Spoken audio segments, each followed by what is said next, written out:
One of the biggest myths about creative work is that confidence comes first, that one day you'll wake up and feel ready, ready to call yourself a writer, ready to publish, ready to share your work.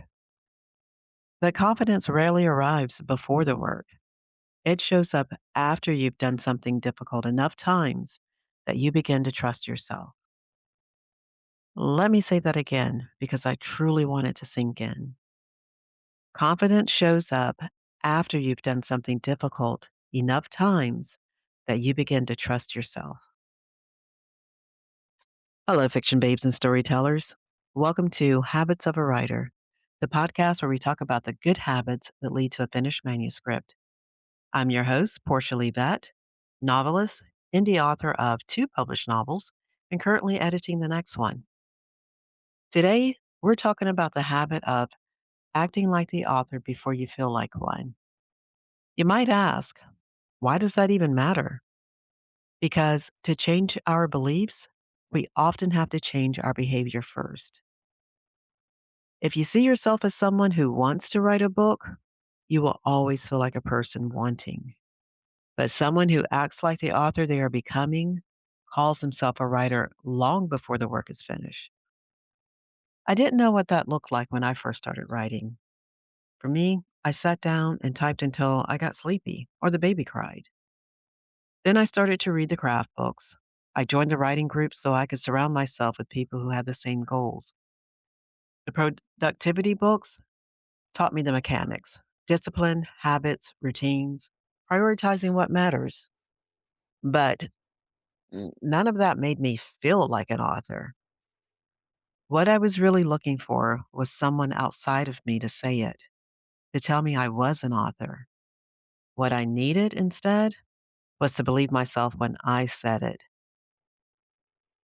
When I was younger, the only writers I saw were in movies. They were always glamorized. Even today, the writer's life is often portrayed as sitting on a beach with a laptop in some exotic location. But the truth is much simpler. Writing is mundane. Habits are mundane. But those mundane habits are what allow us to create something extraordinary.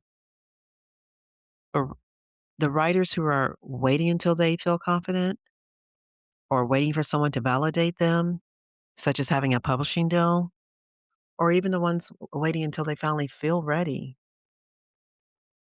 Understand one thing, writers who build careers don't wait for permission. They start behaving like authors long before the world recognizes them as one. Embodying the writer's life means showing up as the character playing an author. If we can create fictional worlds, it's not so different from the world we create for ourselves. For example, Seth Godin described his writing ritual recently in an interview on the Mel Robbins podcast. He talked about how the walk from his back door to his office is a transition. Before that walk, he's one person. But once he enters his office and puts on his smock, he becomes the person who has written 20 best selling novels. Shonda Rhimes said something similar. In her case, she becomes a writer when she puts on her headphones. These examples reveal something important. First, they both become writers intentionally. They don't wait to feel like writing. Second, they both have routines they protect. Those habits create the conditions for them to do the work. And those habits, mundane? They probably are. But they weren't built overnight. They were built over time, long before their success arrived. So let me ask you a question. What could you add to your routine that helps you act like the author you're becoming? Maybe it's a scent or music. Maybe it's a specific notebook. Or maybe it's something as simple as sitting in the same chair every time you write. The goal isn't perfection. The goal is consistency. Neville Goddard talks about feeling the emotion of the life you want when you imagine your future. He teaches relying on feelings while imagining what you want. That vision can be powerful, but after the vision comes the habit because we don't wait for the mood to strike. We show up because we know what needs to be done. So here's your habit for this week. Complete something small. chapter, a revision pass, a submission. But treat it like professional work because the writer you become is shaped by the behavior you repeat. You become the writer you practice being. Hey, if you're new here and looking for tips on writing, building a sustainable writing routine, and encouragement to finish your manuscript, I'm so glad we found each other.